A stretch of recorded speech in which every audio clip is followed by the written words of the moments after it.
Hi,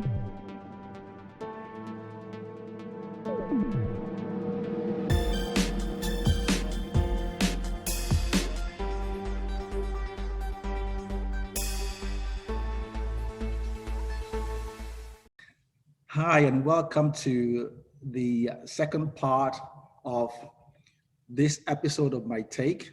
In the last episode, I talked about failing forward, what that is, and what we are to learn from that experience, or what we can learn from that experience individually.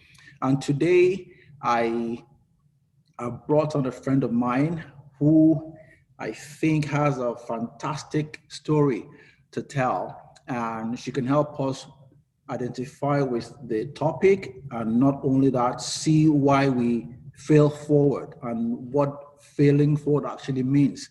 It's failing forward to a better self, and ultimately to the realization and fulfillment of who God has ordained us to be, or who God has ordained you to be, or who God has ordained me to be. And so today I want to ask that you welcome my good friend, Abiola Bankole-Hameed. Yay! Hi, Taiwo. Thank you so much for having me. Thank you. Right. So Abiola and I go way back, but I'm going to let her introduce herself to you, and then we'll get into the discussion for today. So Abiola, over to you. Do you want to introduce yourself to our viewers today? Absolutely. My name is Abiola Bankole-Hameed. I've known Taiwo since, I guess, our years in Ife, 1985, 86 time frame. Oh, okay, we're dating ourselves. We're dating ourselves here. Okay, but we've known ourselves for a lifetime. I am by profession a chartered accountant. I studied accounting in Ife, and over the years, I've just continued to build on that. I love what I do. I love accounting, and I enjoy it, and I didn't see any reason, to deviate from that. So even in Nigeria, I sat for the ICANN exam. So a chartered accountant from Nigeria, came to the US and continued along the same path. Thankfully, I would describe my professional life as being very progressive, really starting from scratch and rising to kind of where I am today. So in my current role, I work for an association management consulting firm out of here in Atlanta called the Kellen Company. It is it serves associations. So we have about 130 associations that we serve, and I am in charge of the entire finance operation. So I am the senior vice president of accounting and finance. On a personal level, I'm a mother to three young adults. I don't want to date myself by telling you their ages, but to the glory of God, they have all graduated from college. The first one, has her master's. The second one is working on his master's, and the third one has told me to forget masters. He's done with his bachelor's, and he wants to make millions upon millions upon millions. So that's me in a nutshell. Do you want me to expand further, or you're good? Well, I'll ask you. We'll probably dig into who you are. Well, if the reason why I want to do this with you is that as I was looking at and exploring this topic of failing forward, something about your life experience and your journey struck me as relevant or germane to this, and something to walk us through, and so we can connect and then learn from your experience. Let me say, firstly, I want to thank you for doing this, because I know that many people are quite averse to sharing their stories. Well, let me rephrase that. We like sharing the good parts of our stories. We like sharing our successes, but we are not very eager to discuss the dark or negative sides of our experiences, because the normal, the traditional mindset is having failed at something is not what we should talk about or share with other people. Rather, we should hide our negative experiences and only talk about the successes. So I'm this perfect human being. I've got all my ducks in a row. But one thing that I've learned is, and I want to say this, failure is a part of life. And I know that may come across as strange or as a bit dramatic, but failure is a part of life. Yeah. Failure is where we learn from. And failing doesn't make us, or doesn't make me, or doesn't make anyone a failure. Yeah. Now, if I fail, then I don't learn from that failure, or that failure defines me, or I sit and stew in that failure, then in that failing, then I will become a failure. Yes. But I think what happens is, for most people, we are actually told failure is not an option. And so when I fail, I cannot admit to failing because Yes. it makes me look bad. And Yeah. it's a mindset. So I'm hoping that today there'll be a shift in paradigm. And I'm hoping that, again, let me say, I want to thank you for willing to be this vulnerable, this authentic, this transparent. Mm-hmm. And I'm hoping that as we get into this, folks will understand why, and then learn, and then maybe walk on this journey with you for a minute, Right. experience all that you experience, and then have a reason to say, yay, I made it in spite of that. Yeah. So, And let me also say to you that it did not come naturally for me to share my story or to even talk about myself. Over the years, I mean, I was one of those people that no matter what was going on with me, it stayed here, you know, like within me. I couldn't even open my mouth, right? I couldn't even share with my parents. You think that your parents are the closest to you. You know, I'm the only daughter for my mother, the only child for my mom. And you would think because of that, you know, anything I could like just run to her and say, oh, this is, you know, but I just could not. It felt like my mouth was shut. And I just, over the years, I had to start working on myself because shutting my mouth was actually manifesting physically, you know, to me. And that I was getting severe migraines. I don't think there was a week went by that I would not have maybe 2 bouts of migraines or 3 days. Everybody, I mean, once they pick up, you have a headache again, because that's what was happening to me until I, you know, got to a point where I said, this cannot continue. And then I found, you know, people that are trusted, people that I know have my back. And, you know, one of my very good friends, we just started talking and decided, you know, let's start having these conversations with God, right? Every Friday night. So at midnight, because she is in another continent, it was very early morning, we just started talking, you know, and that's where my mouth, you know, started opening. That's when I started, you know, saying things that have been buried. So that the point that I'm now free, I feel free. Because I'm able to share, I think I'm actually more authentic because there's nothing hidden, right? I'm an open book. And so when people ask me things like, oh, I'm like, yeah, I can talk about it because it is my truth and I own it. So that's a great segue into what then is this story. Again, because we go way back, we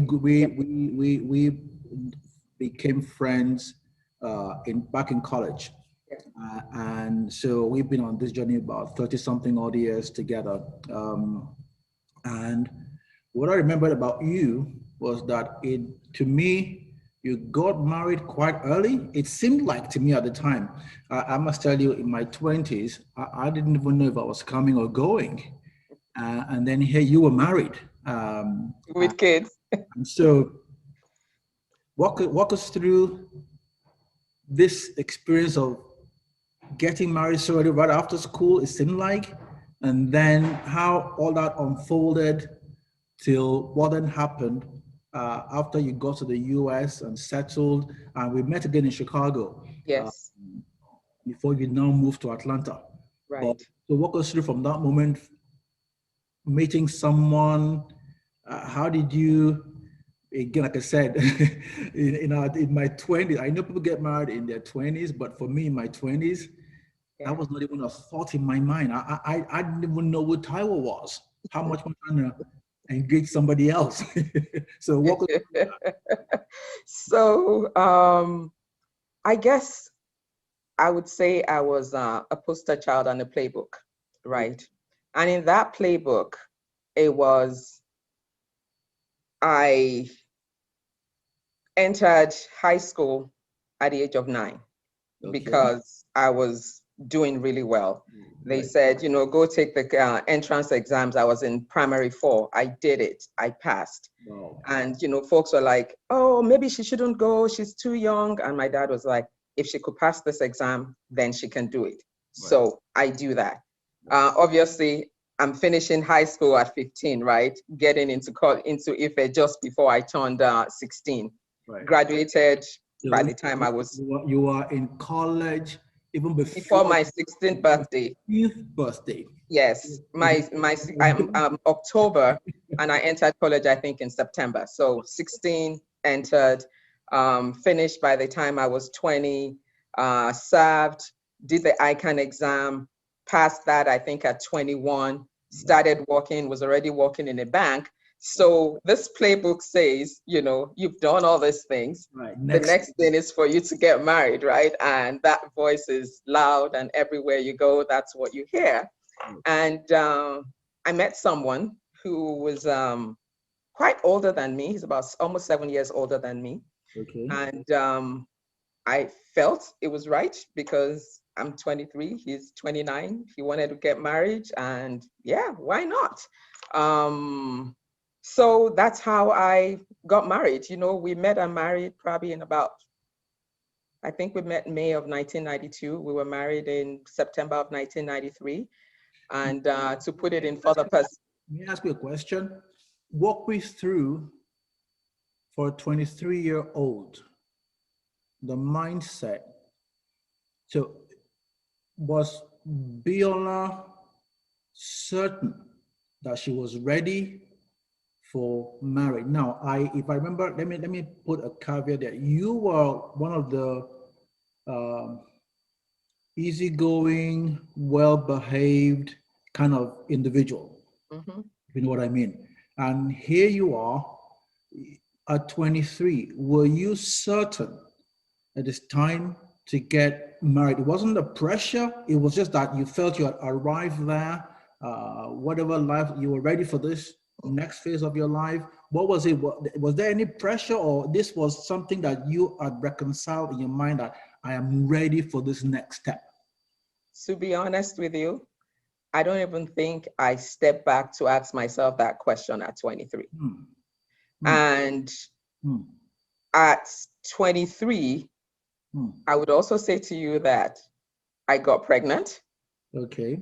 So in that mindset, the next thing is you get married, right? So that was my frame of reference. Kudos to people that say, they made this list, this is what I want, the person has to have this, has to have that. I'm going to be honest with you, I didn't do that. I didn't have that. What I had was, Now, the reason why I'm asking that is I was speaking to a friend. I want to try and put your story in context, and I want the viewers to really understand this. And perhaps we all see ourselves in that mind. At 23, really, what can I say jokingly, but by at 23, I didn't even know anything about myself.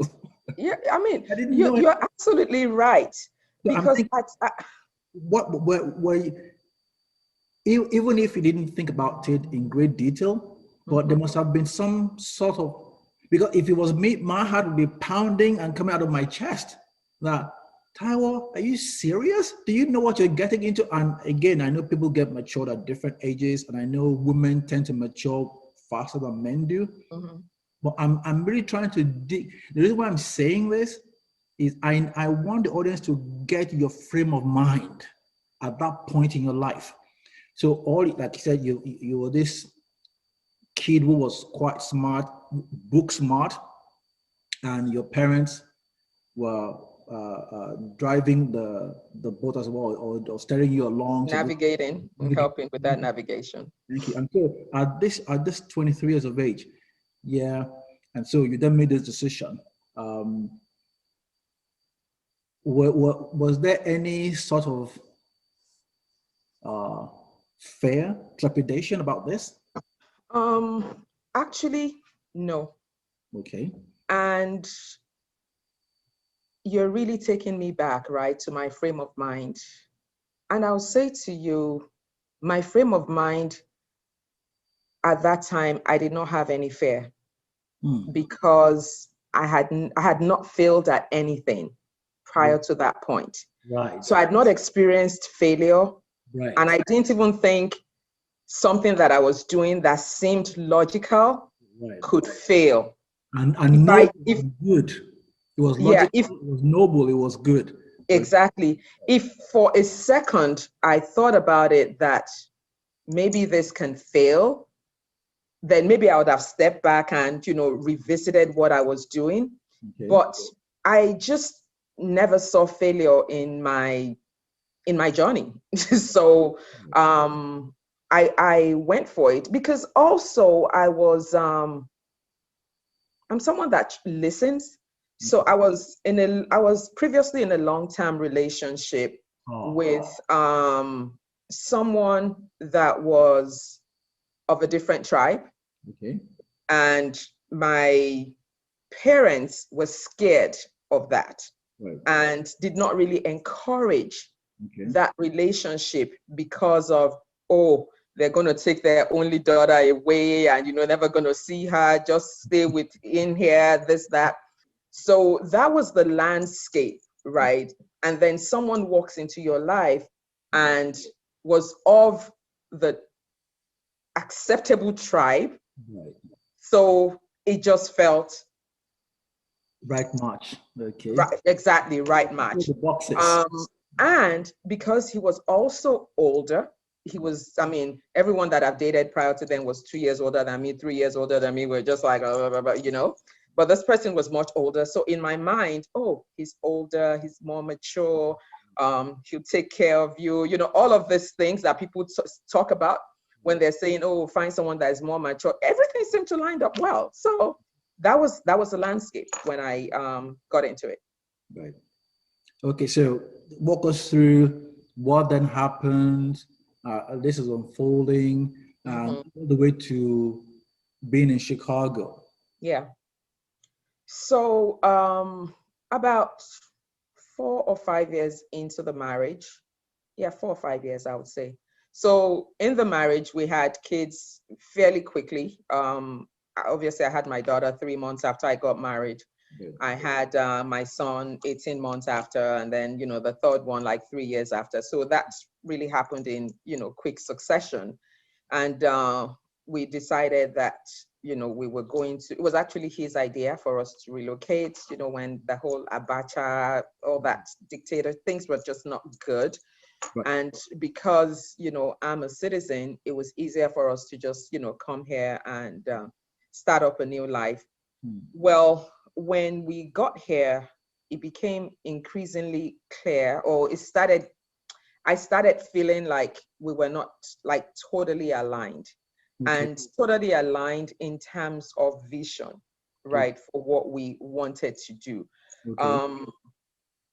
So my 23-year-old self, I wouldn't say I knew myself well when I got into the marriage, but as I progressed and I had kids, I started, having this idea of what the vision should be. Right. And my vision has always been that of progressive growth, right? In anything that you do, just step by step, just do things. His vision was more like, boom, just chase this big thing or that big thing. And, I hear some numbers sometimes, I'm like, woo, Okay. but I'm also someone that takes my word very seriously. Integrity means a lot to me. So Okay. when I give you my word, I would, as much as it's a good thing, it can be a bad thing. Right. Because if I give you my word and things are not the way it is, I find it very difficult to pull back, on what I've, given my word to. So about 2 years after we got into the US, he wanted to go back to Nigeria Okay. and, do this business, get this contract. And this contract amounts, they're like huge, Mhm. I'm like, these are numbers I've not even heard of. Right. But my vow was, in sickness and in health, for better, for poor, for richness, whatever. I took those very seriously. And I saw my role as the role of someone who is supposed to support. And I wanted to support those aspirations. I supported Right. with my whole being, Right. his aspiration to do that, even though it meant that I had to be here and take care of the kids. Right. In retrospect, I guess what I did not do well, or maybe what I should have done, was, as I'm supporting this vision, Right. what is the timeline? Right. If you try this out, are you trying it out for 3 years? Is the plan for us to come back to Nigeria after 3 years? That is a kind of thoughtful way to support, not just support blindly. So Mhm. I did not do that. And then it became really open-ended because it just was never ending. And so for about 23 years, Mm. that is how, I lived my life, Wow. with me being here with the children, popping in maybe once every 6 months or 3 months. It could be 6 months for 3 weeks, Right. which obviously is not good for any relationship. Right. But then what it also did was it began to expose, Mm. fundamental differences, Right. that we had, Right. which, ultimately led to separation after 23 years and divorce after 25 years. Wow. Wow. Thanks for sharing that, and I again I'm most grateful that you are that transparent. But let me ask you, you said this repeatedly, if you were to go back and counsel your 23-year-old self, knowing what you know now, what would you have said? Or what would you say to a 23-year-old who is trying to make this decision? Because if I can quote you, you said everything you had done up to that point, you succeeded at. It worked. Yeah. So the idea of failing at something was not even a thought. There was No, no there was no um, there's uh, no reference point for failure. there's no second guessing or whatever. So what would you tell your 23-year-old self now? Um, and I imagine for those who are going through this, so two questions. One, what would you tell your 23-year-old self? Second question, what would you tell someone? Because you said also that it began to unearth some fundamental differences or some issues that you got to deal with. What would you tell somebody who is going through that? Because the point of this is you went into marriage is an honorable thing. It's a noble thing. It's a fantastic thing. Nobody goes into marriage wanting to fail at it. They Mm-mm. always succeed. Um, and I know your parents on your wedding day, they will have been very joyful. Everybody Yeah, was happy. It yeah, was a fantastic wedding and all that. yeah. Um, but then here we are. So what would you tell your 23-year-old self now, knowing what you know, and in that 23-year-old's frame of mind? What would you tell them to be mindful of going forward? I'm not only going to be telling my 23-year-old self, I've been having this conversation within my household because my daughter is 27. Wow. So my son is going to be 26 and I have an almost 23-year-old. So this is some of the conversations that we have repeatedly had about, the choice of a life partner and what you need to do. Okay. One, you need to know yourself first. Right. And I looked at my daughter when she was 23, which was like 4 years ago, Right. and I just shake my head, right? And I shake my head not because she's not doing everything that she's supposed to do. She was, just like I'm doing everything that that I was supposed to do. Right. But I'm like, this girl cannot get married now. I was like, so what were my parents thinking? Why did they look at this 23-year-old girl and why was she ready for marriage, right? Because there's so much to learn about yourself, about even at 23, do you even know where you're going? Correct. Right? What you want for yourself, your life, your children, the kind of business, the kind of career you want. You're just beginning to frame those in your head. Right. So until you have all of that, and life obviously is a work in progress. You're never fully there 100%. But by 23, 24, that is when, the foundation is being set.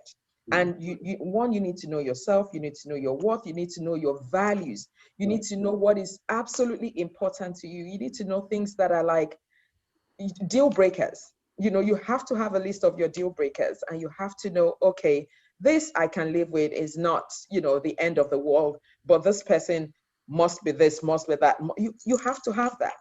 So that is what I would say to my 23-year-old self, or that's what I've been saying to my 23 or my young adults. Know yourself. Take limits off your life also as well, because there are times that people write the narrative of your life for you. Right. You have to get to a point where you're writing your own narrative. Right. So until you're there, I don't think you have any business trying to align or trying to join with somebody else. And even when you're ready to take that step, please make sure that the person you're trying to align with has also done their due diligence, you guys have come together and you've really talked about, for me, this is where I'm going, this is where I hope to be. This are my, deal breakers. What are your deal breakers? Make sure you've had that conversation, and it's actually not a pretty conversation. It's a deep conversation that sometimes there will be conflict as you're having those conversations, but you need to, because that's through it, and through that process, you actually know what you can take. Right. Because then you know who this person truly is, not just in the lovey-dovey butterfly in my belly scenario, but like, let's confront real issues. What's your credit like? How come your credit score is 678? What did you do wrong? Are you going to repeat that, or have you learned your lessons? So, those are the kind of things that I think people should have. And I personally cannot impose, my values or my fundamentals on somebody else, but everybody needs to just sit back and know their whys and what they're doing and their source, where they're deriving even that vision from, and where they're going. So fantastic. I mean, I'm glad you're saying this, because and it's worth repeating that, because I get involved sometimes with marriage counseling, and I just realize that for the most part, we're emotional beings, and when we're in love, we are not objective. But that love is more of um, phileo, or do I say eros? None of it is the real agape kind of love, commitment. And so, for the most part, everything we're processing is through that less than stellar kind of love. And so then life has a way of sort of shocking you to the core and making everything clearer. Uh, Mm-hmm. and so, but I think now you are a Christian, and now based on what you and I have discussed in the past, I know that's a deal breaker for you. Um, for those who are watching this, and I know some may be seeking still. They may not be fully clear or may have committed their lives to Christ, so to speak. How do you break that down, and what does it mean for you to be a Christian, and why is that a deal breaker for you in terms of marriage, or who you date, or who you uh, end up marrying? Because I think that sort of played a role in your own relationship as well. So I want you to Yes, emphasize that for a minute, please. it did. Um, it is a deal breaker now. It wasn't always a deal breaker.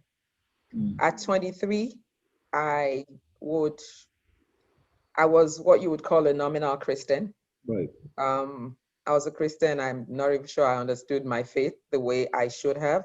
right, So I got married to someone that was not of the same faith as I was. okay, And I truly felt at the time that, well, whatever he wants us to do, yeah, we could just do it. right, Um, so I was like, oh, okay, yeah, I'll learn about your religion. Yeah, we could do it. We could do that. And the more I tried to do that, the more I was just not convicted in my spirit. mm, Somebody else, may be convicted, but I just was not convicted in my spirit.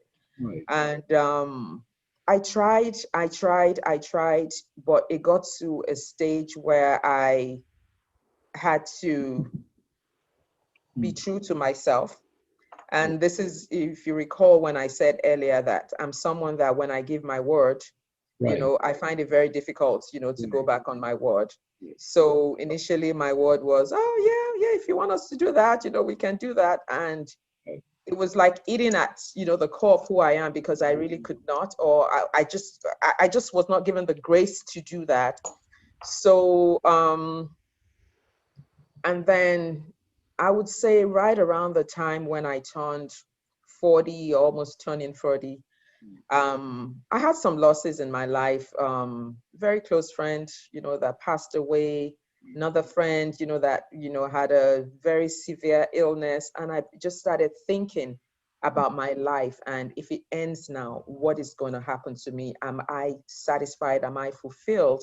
right, And I kid you not, several times I would sleep, and in my spirit, I just kept hearing, seek ye first the kingdom of God and his righteousness. It was, it was getting so loud. I would take a nap in the afternoon, I'll hear it. I would sleep, I would hear it. wow, So I knew it was a real call to action for me, that I could not continue to go along what was not my true conviction. wow, So I decided to be upfront about, this is how I'm feeling, this right, is my conviction, this is what I'd like to do. And it was not received well, right, and really became, when people say irreconcilable differences, right, it is truly, I really know what that means, right, truly irreconcilable differences. wow, There were things that were not going quite well mm, in the relationship, mm, but if I had the privilege right, of just practicing my faith the way I wanted to, right, I could overlook all of those things. right, But I just never got that opportunity. I never got that option, because it was, for him, it was a deal breaker if I wanted to pursue this my faith. right, And I had to derive strength mm, from God, because I know he put that in me for a reason. yes, And I just, as I kept contemplating and thinking about, the way forward, mm, two things also was also constant in my spirit, which was the fear of God or the fear of man. So my fear was, oh, what would people say? Oh, this, I'm scared, blah, blah, blah. And as the more I began to break it down, it felt like I was weary because of the fear of man. Wow. So I had to say, okay,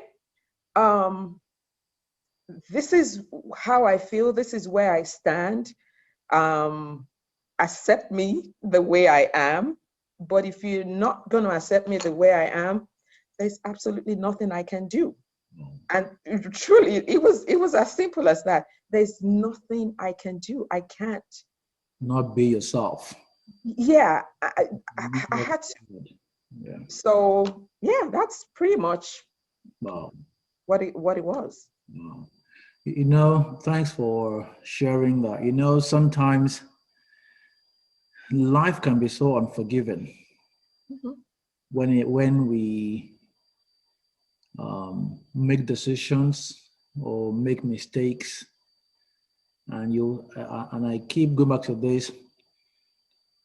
Some 23-year-old young girl made a decision to get married. That sounds very noble. But what was also happening in your life in the background is God was getting a hold of you and digging his heels in, as it were, and Yeah. trying to get you that, your salvation, your eternal life is more important to me than anything else. And to the point where it got you. And so do you well, you paid a price. I don't think that's not the question. The question really is, how do you feel towards your ex-husband? Let me ask you that. What was your feeling towards him now? Let me ask. My feeling is actually neutral. Yeah, people ask me, I'm like, I don't feel one way or the other. He's living his life. I'm living my life. I wish him all the best because he's, at the end of the day, he's still the father of my children, right?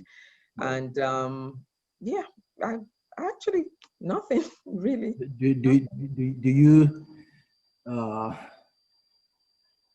have you forgiven him?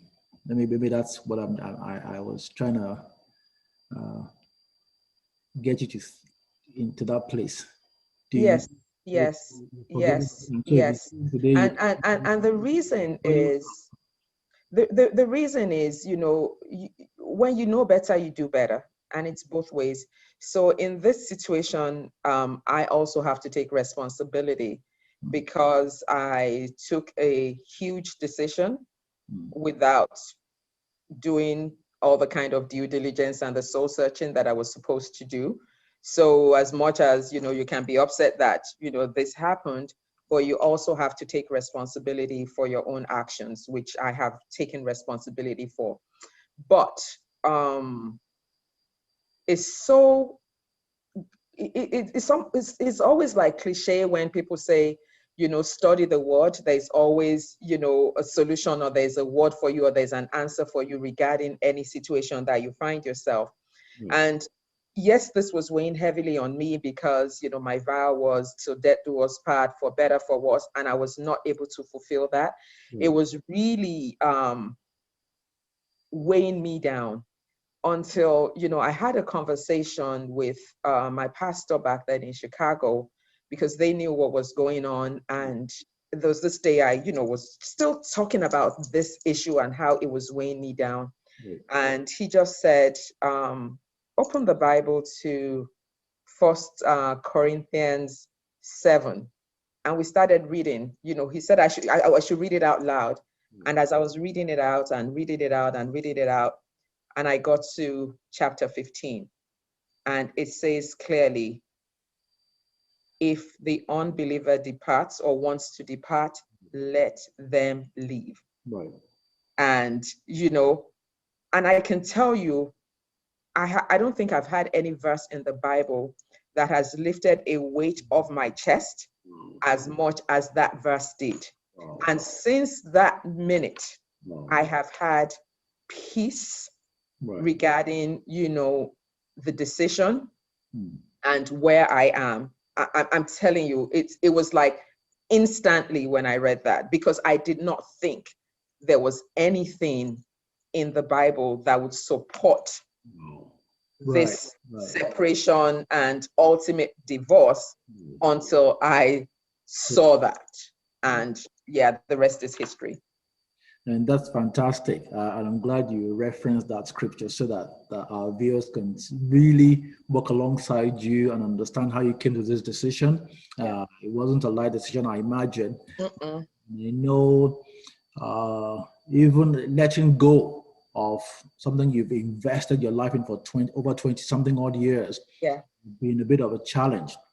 But our focus is failing forward. So, beyond this life defining experience, beyond this difficult journey you had to go through, uh, I know you now live in Atlanta, and Yes, I do. your children are grown up. They're practically young adults now. But I know that you also said at the beginning that you're the CFO for a not-for-profit organization in the Atlanta Metroplex. So walk me through having to reconcile with this. I imagine a chapter, no, I don't want to say chapter, a major chapter in your life, the loss of this thing that was supposed to be great, Forever. fantastic forever, yes, and Hmm. now to where you are. What were the things that you, I guess, had to sort of deal with or overcome or embrace to redefine who Biola is? Well, I would say Biola was lost for a while, Hmm. right? Until I started walking in my own truth. Hmm. And once I started walking in my own truth, I was able to put things in perspective. Because prior to, me being able to even talk about these things or even deal with these things, this issue consumed me. Right, right. Waking moments, sleeping moments, it consumed me. Yeah.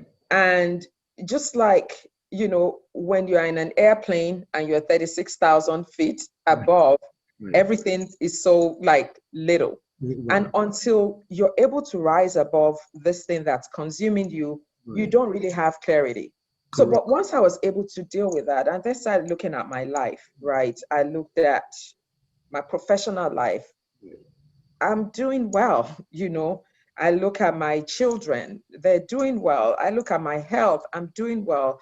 My finances, not doing so well at the time because just what it Did the pay school entails, fees? what it entails to put three kids through College, right, college right, is insane, right, and right. it was tough. Sometimes I look at my bank account, I'm like, whoa, okay, I don't know how we're gonna do that.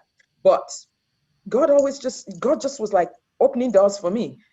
Before I could think of something, the solution was right there. Before it was truly amazing. Once I started walking in my truth, the Wow, way things started happening for me, right. I'm just incredibly grateful to God and full of gratitude. And I would be such an ingrate if I don't recognize the source of it, because it's none of me and all of God, really. Amen. Because I look at everything around me, I, man, I don't even know how I did. I don't even know how we did it. Because even the kids, we talk about it. We're like, how? Because now that they're older, I could tell them, when I first moved here, my first job, I got paid $42,000. What? $42,000 with three kids? Are you crazy? What did you? I don't know how we did it, but we're grateful. we're grateful to God. So I don't know. That is fantastic.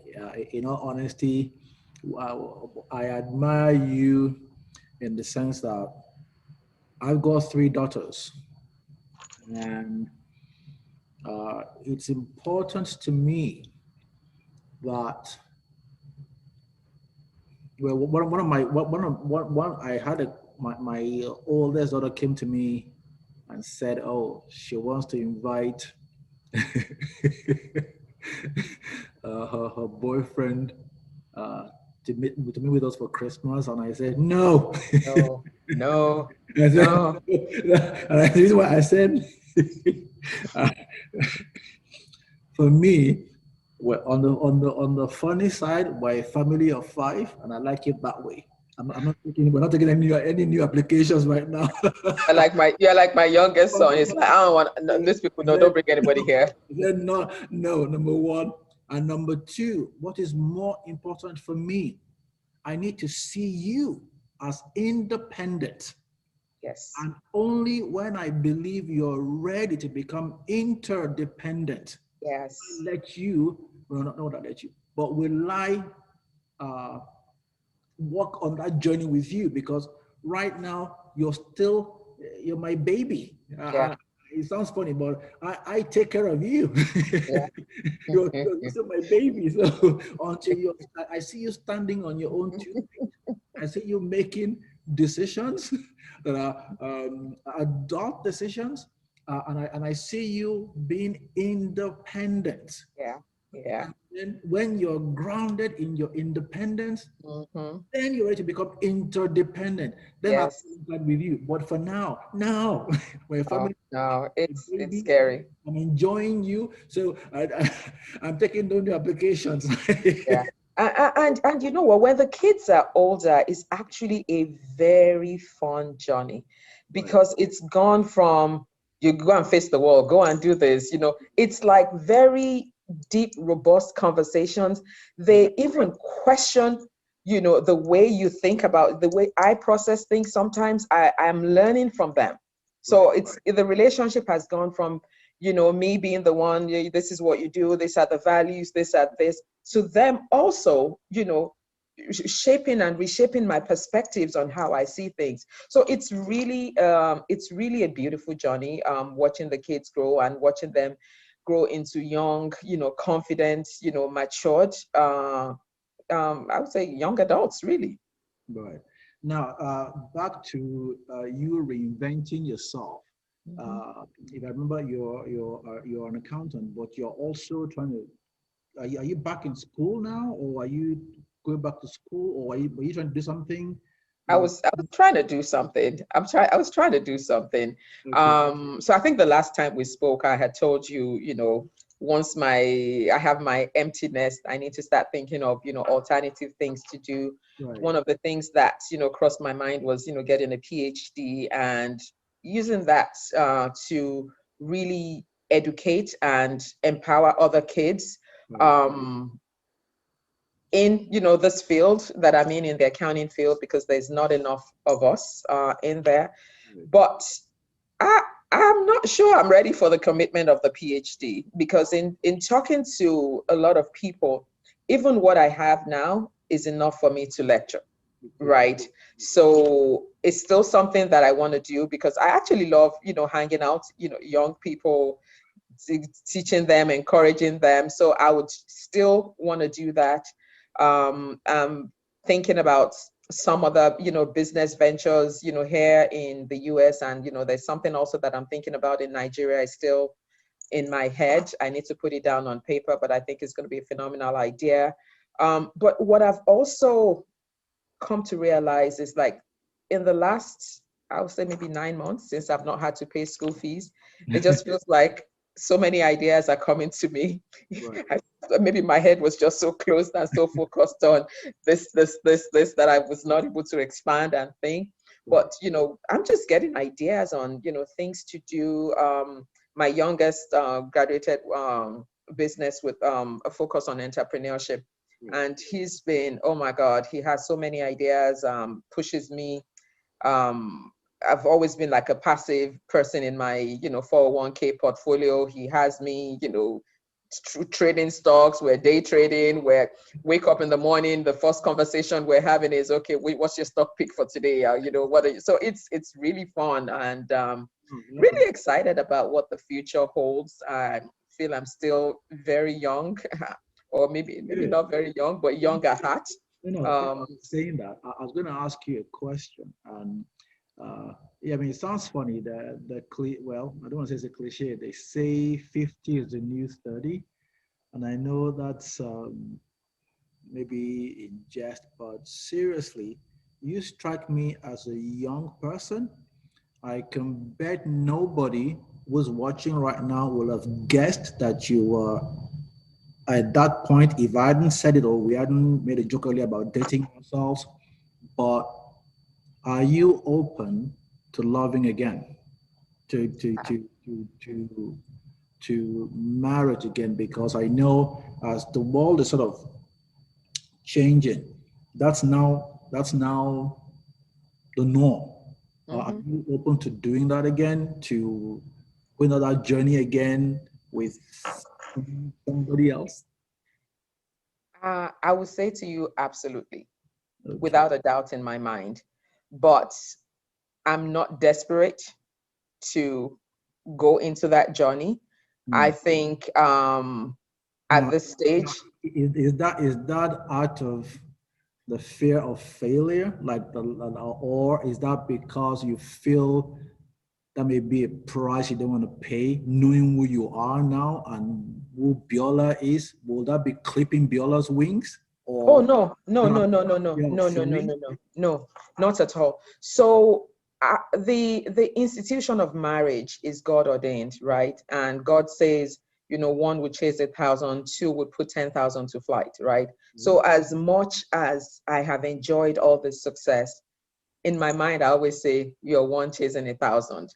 So with two, you're going to put 10,000 to flight. So I'm very open to it, but it has to be with the right person, with a person that shares the same values, that we're moving in the same direction. And really, marriage is supposed to bring glory to God, right? So any relationship that I'm in, I want it to be one that's pure and that brings glory to God. And that one, because I know it will be blessed, right? And once it's blessed, I want us to be blessed to be a blessing onto future generations. And I want people to look at that marriage and look at it as an example of what it should be. Wow. So that's what I meant when I said I'm not desperate. Not that I'm not desperate for someone to clip my wings, because when you are in a loving, pure, edifying relationship, that person is never going to clip your wings. That person is only going to make you be blossom and thrive even more. So yeah, that's my mindset. Or some people would say, been there, done that. That's their mindset. That's not my mindset. My mindset is, yeah, there's God of second chances, right? So I can, if if God wills for me to, have this opportunity, Right. yes, I will. But I'm not like desperate and rushing into it. Wow. Wow. Thank you very much. It's amazing how time flies when we're having a conversation, and I just realized that we're at the 1 hour mark. And I'm Ooh. thinking, oh my God, you and I could do this for quite a minute. And I know I'm trying to condense so much of who Abiola is into an hour, but let me thank you again, and I cannot emphasize this enough that you've come on board and with this transparent. It's been heartwarming, it's been inspiring, and I'm sure you probably may have some phone calls asking you, why did you say that? I know, I know. So, how can you say that? That's supposed to be quiet.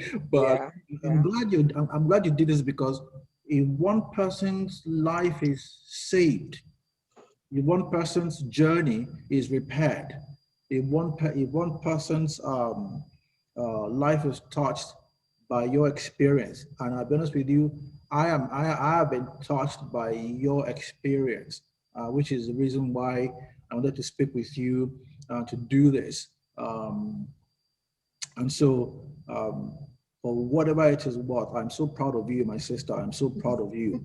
Thank you. I love your spirit. I love your can-do and gung-ho spirit. You didn't let this thing break you down and define you, but Mm-mm. you extended it, and you are better for it. Yeah. Your colleagues are inspired by you. I've watched you speak to other accountants, so I know that you're a role model for other accountants. I know that you're a role model as in terms of your field, not just being an accountant, but also being a woman in a minority in business community in the US. So I know you have your hands in so many things. I am so very proud of you, and I want to thank you for doing this. And folks, this is uh, my my take. My guest has been Abiola Bankole-Hameed, who is a CPA and accountant by profession, and she's walked us through her journey. I hope you've taken from this episode that you can fail forward into success. Yeah. The same way success breeds failure because of hubris, the inverse is also true, that when you fail, that can lead you to success because it humbles you and it causes you to take a look at yourself and re-strategize and then live life in accordance with God's terms, and your acumen, your knowledge of God all coalesce to make you a better person. My friend is a perfect example of that. She's now successful, and for me, really, I mean, people use the word mentors loosely, but I admire her, and so that's why I've had her on this episode. Viola, thank you very much once again. Thank you so much for having me. It's been a pleasure. I truly hope, someone would pick something, or this conversation would benefit someone out there. And for me, failure has never been an option. Yes, I may have failed at one thing, but that one thing did not define, I did not allow that one thing to define my life, because I'm so much more. There's so much to me than that one thing. That one thing is important. Let's not get it wrong, but thankful to God. And thank you for this series that you're doing. It's been fun. Thank you very much. Thank Folks, you. subscribe to the channel, like us, or you can leave us a comment in the comment section below. You can also send me an email if you have any questions or comments. And until next time, God bless you. This is my take. Thank you, Biola, and have a great day. You Bye. too. Bye-bye. Bye.